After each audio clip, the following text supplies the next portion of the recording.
বর্ষার সন্ধ্যায় এমন মুচমুচে ডাল পকোড়া যদি পাওয়া যায় তাহলে সন্ধেটা পুরো জমে যায়। হ্যালো বন্ধুরা, বেঙ্গলি স্পাইস চ্যানেলে তোমাদের সবাইকে স্বাগত জানাই।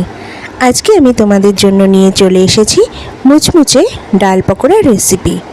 তাহলে চলো তোমাদের সাথে শেয়ার করি। এখানে আমি মটর ডাল নিয়েছি।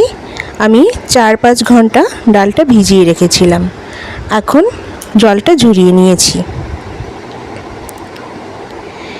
এবার এই ডালটার সাথে আমি দিয়ে দিচ্ছি 2 কোয়া রসুন আর দিচ্ছি 2টো কাঁচা লঙ্কা।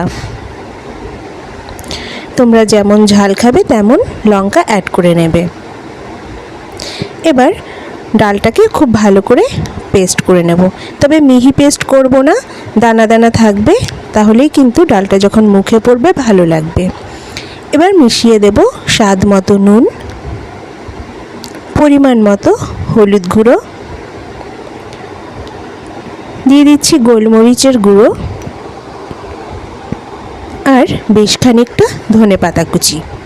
এবার সমস্ত উপকরণগুলি আমি একসাথে মেখে নেব। তোমরা চাইলে এর ভেতরে পেঁয়াজ কুচিটাও দিতে পারো, তবে আমার এভাবেই বেশি ভালো লাগে, তাই আমি পেঁয়াজ কুচি দিইনি। খুব ভালোভাবে ডালটাকে মেখে নেব। দেখো ডালটা মাখা হয়ে গেছে। ডালটাকে কিন্তু আমি জল ছাড়াই পেস্ট করেছি, তোমরাও কিন্তু সেটাই করবে। রেখে দিচ্ছি 10 মিনিটের জন্য। 10 মিনিট পরে কড়াই বসিয়ে দিয়েছি গ্যাসে, আর এখানে দিয়ে দিয়েছি বেশ খানিকটা সর্ষের তেল। ডাল পকোড়া আমার সর্ষের তেলে খেতেই বেশি ভালো লাগে। তোমাদের যদি অন্য তেল পছন্দ হয় অন্য তেলেই করে নিও।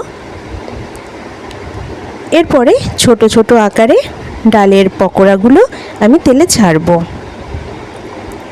আর ডালের পকোড়া যাতে মুচমুচে হয় তাতে কিন্তু এই তেলটা যে সেটা ভীষণ ভালোভাবে গরম করে নিতে হবে। আর এই ভাজাটাও করতে হবে মিডিয়াম টু হাই ফ্লেমে, তাহলে ডালের পকোড়াগুলো ভীষণই মুচমুচে হবে আর খেতেও ভীষণ ভালো লাগবে। রেসিপিটি যদি ভালো লাগে লাইক কমেন্ট শেয়ার করো, সাবস্ক্রাইব করে চ্যানেলের পাশে থেকো। এক সাইড হয়ে গেছে, প্রায় 3 মিনিট মতো আমি ভেজে নিয়েছি একটা সাইড। এবার পকোড়াগুলোকে উল্টে দিচ্ছি।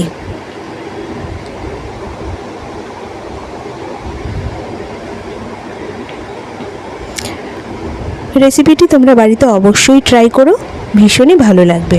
আর কেমন লাগলো জানিও। এবার অন্য সাইডটা উল্টে দিয়েছি। এই সাইডটাও আমি ওরকম 2 থেকে 3 মিনিটই হাই ফ্লেমে ভেজে নেব। আর কতটা মুচমুচে হয়েছিল সেটা তো প্রথমেই তোমরা আওয়াজে বুঝতে পেরেছো। পকোড়াগুলো ভাজা হয়ে গেছে, এবার আমি তুলে নিলাম। এবার ওই তেলেই বাকি পকোড়াগুলো ছেড়ে দিচ্ছি।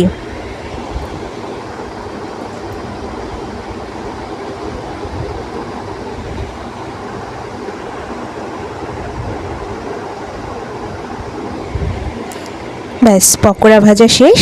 আর এরকম একটা বৃষ্টির সন্ধ্যাতে মুচমুচে ডাল পকোড়া পরিবেশন করলাম।